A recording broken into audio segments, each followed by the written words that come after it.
an abscess. In this example we've got an abscess on an arm that you can see here is a sort of fluctuant area on the arm.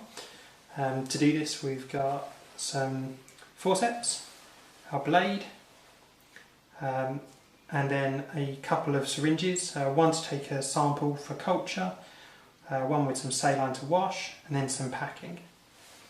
So the first thing we're going to do is open up the abscess. So as you can see here, we're just going to do a stab incision,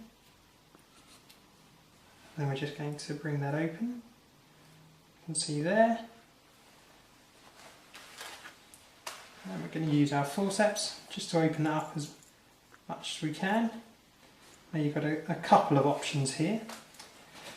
One of them is just to open it up like this and give it a good wash out.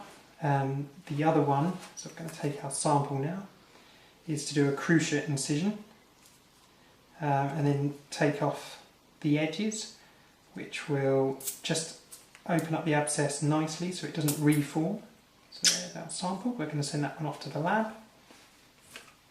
So the next thing we're going to do is just pop our finger in, just to break it all down and get all that pus out.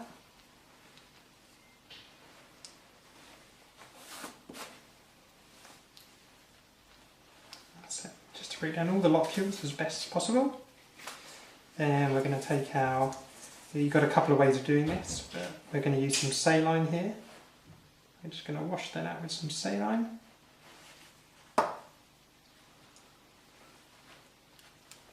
So now we've given the abscess a good clean, which you can see here.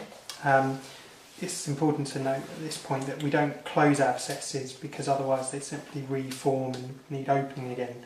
So now that we've laid it open and given it a good clean out, we're going to use this wick to pack the abscess, which will keep it open to allow the pus to drain until the abscess cavity is completely closed.